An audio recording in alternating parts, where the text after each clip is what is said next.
Baik, Assalamualaikum warahmatullahi wabarakatuh. Tuan dan puan, siri video kali ini saya sediakan khusus untuk membincangkan tentang perkara yang berkaitan dengan perjalanan perniagaan tuan dan puan sebagai usahawan. Jadi antara perkara-perkara penting yang kita lihat apabila usahawan menjalankan perniagaan atau memulakan perniagaan adalah tentang pemilihan jenis model pengurusan yang digunakan untuk perniagaan berkenaan. Bagi ramai usahawan terutama tuan dan puan merupakan individu yang mempunyai kemahiran dan kepakaran tertentu dalam menjalankan perniagaan. Jadi dalam setiap perniagaan itu bergantung kepada industri dan jenis serta sektor-sektor yang tuan dan puan pilih. Ia memerlukan satu cara, satu model pengurusan yang membolehkannya mudah dikembangkan apabila tuan dan puan masuk ke dalam satu fasa yang tuan dan puan akan capai dalam tempoh menjalankan perniagaan itu. Baik, secara umumnya tuan dan puan, ramai yang mengemukakan soalan caranya ataupun apakah bagaimana cara untuk kita memilih sama ada kita menjalankan bisnes dengan mendaftarkan perniagaan kita itu dengan lesen enterprise, PLT ataupun sendirian berhad. Jadi perkara pertama yang saya bawakan dalam video ini adalah untuk perbincangan yang berbentuk praktikal. Mungkin ada beberapa perkara secara teknikalnya tuan dan puan perlu rujuk terus kepada individu dan agensi tertentu seperti SSM sendiri dan juga company secretary, iaitu setiausaha syarikat. Tetapi dalam konteks perniagaan memilihnya secara praktikal, di sinilah platform inilah yang saya ingin kongsikan bagaimana usahawan boleh memilih platform ataupun kenderaan yang bagus untuk menjalankan perniagaan. Baik, pertama sekali tuan dan puan, keputusan untuk memilih sama ada memulakan dengan lesen enterprise, PLT atau sendirian berhad banyak bergantung kepada status ataupun kedudukan ataupun keadaan pendiri bisnes itu sendiri. Maknanya kita sebagai usahawan, sebagai business owner ini perlu tahu kapasiti kita masing-masing. Sebagai contoh, pertama sekali, sekiranya kita ini baru, maksudnya individu ataupun usahawan baru yang ingin belajar untuk menjalankan perniagaan, maka ia disarankan untuk memulakan dengan lesen enterprise terlebih dahulu. Terlebih dahulu. Pertama sekali, bermakna modal bisnes yang tuan dan puan keluarkan itu adalah sekecil bermula dengan RM2,000 sahaja. Mungkin tuan dan puan bermula dengan bisnes yang berbentuk mudah untuk dimulakan dengan kos sama ada RM2,000 atau RM3,000, maka untuk permulaan mulakan dulu dengan lesen enterprise. Dan lesen enterprise ini pula tuan dan puan ada dua jenis. Sama ada tuan dan puan daftarkan secara sendirian, iaitu nama tuan dan puan seorang sahaja, ataupun kita panggil partnership, maksudnya ada 2-3 orang yang akan didaftarkan dalam lesen enterprise. Jadi technicality dalam keadaan pengurusan lesen enterprise ini tuan dan puan, dia tidaklah sekompleks pengurusan PLT dan sendirian berhad, kerana lesen enterprise ini lebih kepada persamaannya kepada pengurusan akaun keuangan individu. Jadi sekiranya tuan dan puan membuka satu lesen enterprise dengan namanya contohnya RXY Resources. Jadi RXY Resources itu adalah bersamaan dengan akaun ataupun cara pengurusannya itu adalah sama seperti tuan. Jadi A equals to B, B equals to A. Dia sama sahaja. Jadi dalam tempoh 12 bulan yang pertama, 6 ke 12 bulan yang pertama, inilah masanya tuan dan puan praktis menguruskan bisnes yang sedia ada itu secara standard dengan menggunakan lesen enterprise. Supaya apabila tuan dan puan nak menukarnya nanti ataupun sudah bersedia untuk membuka syarikat PLT atau sendirian berhad, disiplin itu sudah ada. Baik, rata-rata secara realitinya tuan dan puan di luar sana masih ramai usahawan yang menjalankan perniagaan dengan lesen enterprise dengan revenue ataupun sales tahunan yang besar. Ada yang mencecah RM600,000, RM900,000, RM1.3 million. Ada yang menjalankan perniagaan sebesar itu tetapi masih mengekalkan lesen enterprise. Dalam jenis perniagaan begini tuan dan puan, kita tidak kata salah ataupun betul, tetapi atas dasar apakah penggunaan lesen enterprise ini digunakan. Jadi itu kena, yang saya maklumkan tadi, itu adalah berdasarkan kepada status pengusaha bisnes itu sendiri. Apa ataupun jenis bisnes yang bagaimana yang memerlukan, yang masih membolehkan beliau menjalankan perniagaannya dengan baik meskipun dalam lesen enterprise. Sekiranya kita mahu membincangkan tentang pengurusan perniagaan enterprise ini, tuan dan puan, ia merupakan satu perbincangan yang panjang. Tetapi dalam konteks video kali ini ialah secara teknikalnya, secara realitinya, bagaimana seorang usahawan ataupun seorang business owner itu membuat keputusan memilih sama ada nak memulakan perniagaan itu dengan lesen enterprise, PLT atau senian berhad. Jadi salah satu perkara yang dipertimbangkan adalah tentang saiz modal yang ada sebagai business owner itu tadi. Sekiranya modal kita itu kecil, yang saya sebut tadi antara 2 ke 3 ribu, maka sesuai untuk tuan dan puan memulakan perniagaan itu dengan lesen enterprise terlebih dahulu. Dia begitu. Baik. Seterusnya, bagaimana pula sekiranya saya memilih untuk menggunakan lesen enterprise? Menggunakan daripada lesen enterprise, tetapi saya terus mahu menggunakan PLT. Saya terus mahu menggunakan PLT. Jadi tuan dan puan, PLT ini sebenarnya adalah satu bentuk syarikat seperti senian berhad.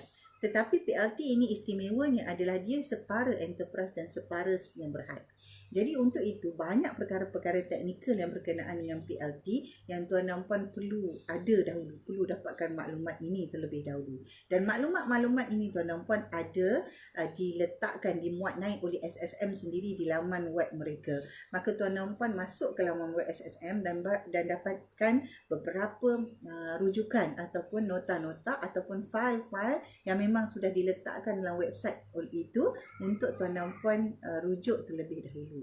Sekiranya ada lagi persoalan ataupun dari bentuk teknikal yang tidak jelas ataupun kurang faham, maka boleh rujuk kepada company secretary. Jadi kena pastikan company secretary itu mempunyai maklumat yang lengkap dan tepat dan betul tentang PLT. Baik, secara umumnya bagaimanakah cara, apakah yang menyebabkan orang memilih pembukaan syarikat PLT? Apa yang menyebabkan orang pilih PLT tuan dan puan? Okey, pertama sekali memanglah tuan dan puan kosnya lebih rendah. Kos pembukaannya lebih rendah berbanding senian berhad, betul. Okey, kedua, kos-kos pengurusannya juga lebih rendah. Iaitu sebagai contoh untuk mengaudit, kita tidak perlu audit akaun dalam syarikat PLT, tetapi memadai laporan keuangan itu disahkan oleh akaunten yang bertauliah, maka kosnya akan lebih rendah. Kosnya akan lebih rendah. Dan seterusnya tuan dan puan, antara fungsi yang paling besar ataupun ciri-ciri yang paling utama yang menyebabkan mengapa ramai memilih PLT ini adalah atas dasar konsep perkongsiannya, iaitu konsep partnershipnya yang fleksibel. Fleksibel itu bermakna bagaimana tuan dan puan? Sekiranya perniagaan kita itu memerlukan partnership yang melibatkan individu dengan ada modal wang yang besar dan beberapa individu yang tiada modal wang tetapi mempunyai kepakaran tertentu dalam memastikan perniagaan itu dijalankan. Jadi partnership yang begini sangat sesuai dengan menggunakan PLT. Dalam senian berhad, modal yang dimasukkan mestilah secara jelas tuan dan puan. Jadi tidak sesuai sekiranya tuan dan puan yang tidak ada wang tunai, tidak ada modal untuk masuk berpartner dalam syarikat senian berhad. Lebih fleksibel bermakna dalam syarikat PLT kita boleh meletakkan apa-apa sahaja perincian dalam perjanjian yang mana ia akan menyatakan berapa jumlah modal yang dimasukkan, yang perlu untuk dimasukkan dan bagaimana cara modal itu dibayar. Boleh diletakkan dalam satu perjanjian yang kita sebut sebagai partnership agreement, iaitu perjanjian kerjasama untuk syarikat PLT.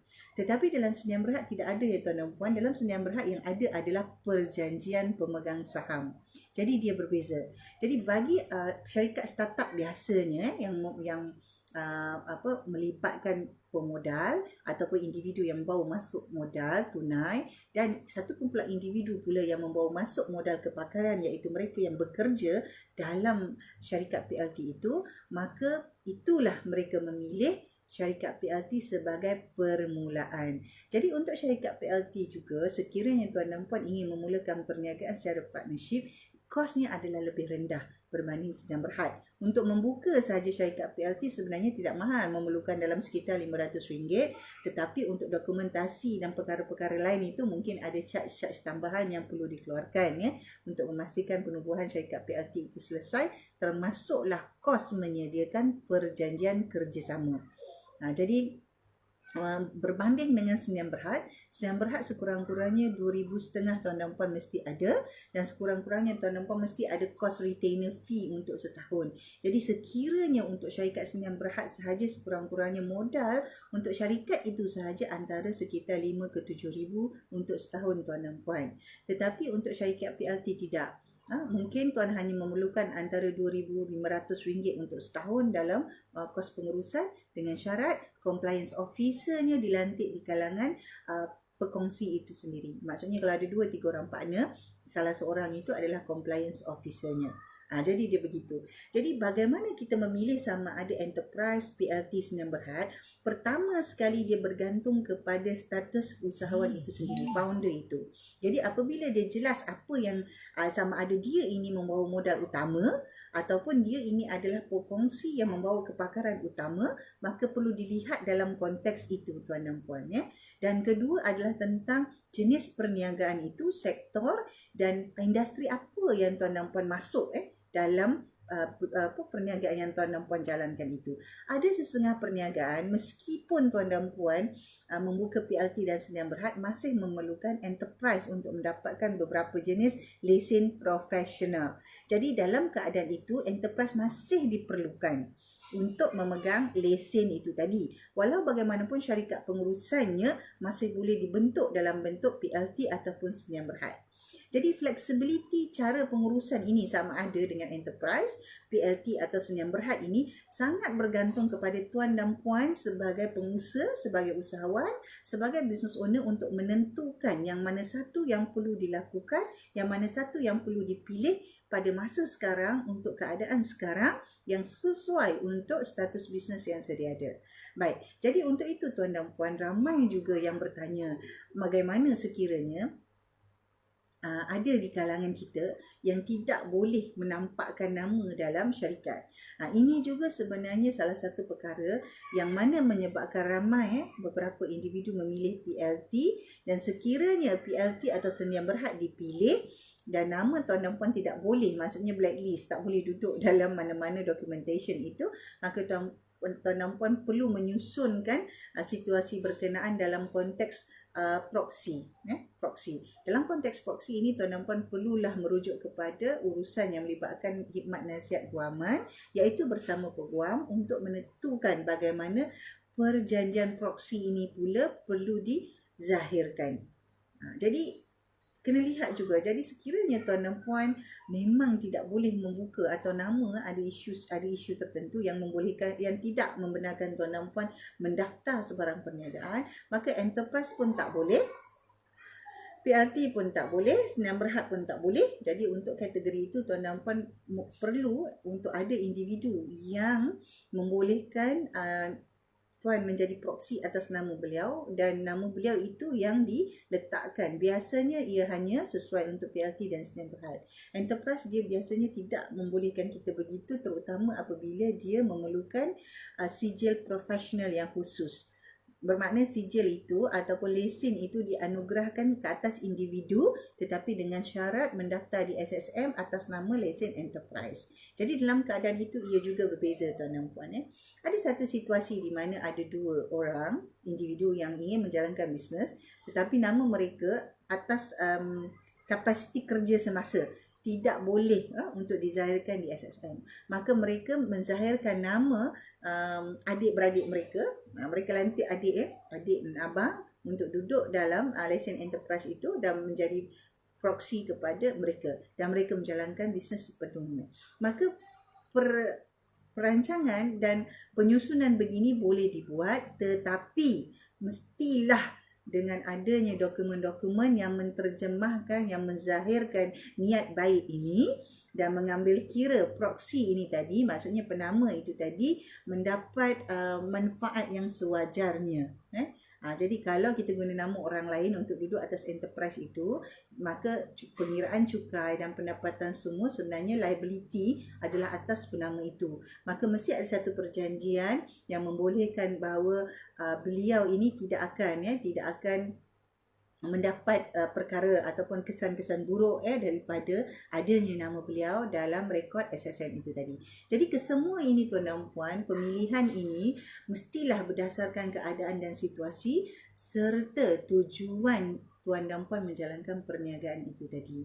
Jadi untuk video kali ini kita tamatkan di sini kerana kupasan ini kita akan bincang dalam video akan datang bagaimana sekiranya kita mahu terus memulakan perniagaan dengan syarikat Sdn Bhd. Jadi bagaimana jenis bisnes yang macam mana, apakah perkara-perkara yang perlu dilihat sekiranya tuan dan puan mahu terus menjalankan bisnes dengan membuka syarikat Sdn Bhd. Jadi untuk itu kita akan sambung perbincangan dalam video akan datang.